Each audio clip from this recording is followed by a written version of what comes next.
बीच Muthoot finance का जिक्र भी थोड़ी देर पहले हम कर रहे थे और मणप्पुरम फाइनेंस पर भी फोकस होना चाहिए। गुड मॉर्निंग चंदन, आपसे जानना चाहेंगे, कुछ ही दिनों पहले सोने चांदी के चाल में बढ़िया चमक हमने देखी थी। फ्रेश हाई एमसीएक्स पर सोने ने रिकॉर्ड ऊंचाई पर 86,350 के नए स्तर छुए थे।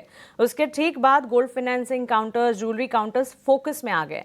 अब ताज़ा जो नंबर्स आए हैं मणप्पुरम फाइनेंस, मुथूट फाइनेंस की अगर बात करें, Muthoot finance positive set of numbers थे, लेकिन आज मणप्पुरम फाइनेंस के भी नतीजों पर फोकस रहेगा। क्या राय होगी गोल्ड फाइनेंसिंग और साथ ही ज्वेलरी स्टॉक्स पर आपकी तरफ से? नमस्कार मानसी जी। देखिए, गोल्ड की जो ग्लिटर और शाइन है वो कंटिन्यू हो रही है और कहीं ना कहीं गोल्ड में मोमेंटम लग रहा है। और तो ये पूरा एक असेट क्लास है जहाँ पे बाइंग इंटरेस्ट बनना चाहिए। मुथूट फाइनेंस की हम स्पेसिफिक होकर बात करें तो ये काउंटर अच्छा लग रहा है, बट बाजार की बेरुखी की वजह से ये थोड़ा सा ऊपर के लेवल से डिक्लाइन दिखाया है। ओवरऑल आप देखें तो 2300 से लेके ये काउंटर नीचे में 2130 तक का करेक्शन दिखाने के बाद अब मल्टीपल सपोर्ट ले रहा है। मेरा ऐसा मानना है कि 2085 एक मेजर सपोर्ट है। कोई भी डिप आता है तो सपोर्ट को ध्यान रखे, डिक्लाइन पे खरीदना चाहिए।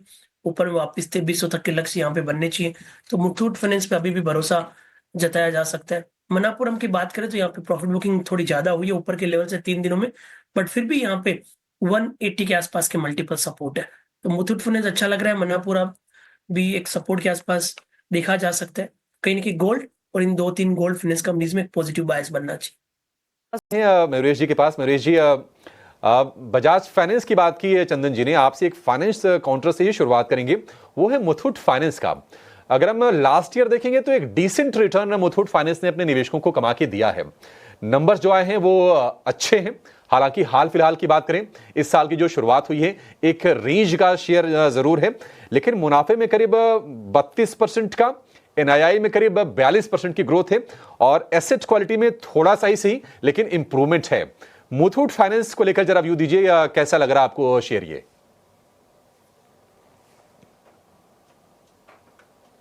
जो डायनेमिक्स हैं ये ऑब्वियसली गोल्ड प्राइसेस पर निर्भर करते हैं। Gold prices all time high levels ऊपर हैं और इसके लिए इनके पास जो एग्जिस्टिंग लोन्स हैं, जो पहले के भाव पे दिए गए हैं at decent loan to value proposition, जहाँ पे इनकी मार्जिन ऑफ सेफ्टी रहती है, वो गैप और भी बढ़ गया है। तो आई थिंक जो इन्वेस्टर्स टॉप अप करना चाहते हैं loans, I think there is a huge margin of safety with gold prices going high.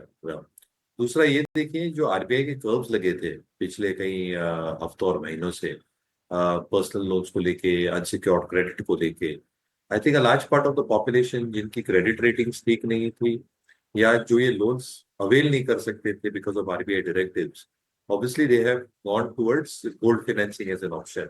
और इसलिए अगर आप मुथूट की बात करें, जहाँ पे उन्होंने वॉल्यूम ग्रोथ पूरे साल के लिए बढ़ा के दिए हैं, आज अगर हम एक्सपेक्टेशन मान के चलते हैं in terms of their branch network, in expectations of gold prices expected to remain elevated, क्योंकि सोवरेन बैंक्स भी शायद गोल्ड बाय कर रही है, वॉलेटिलिटी का माहौल है, it becomes hedge against inflation.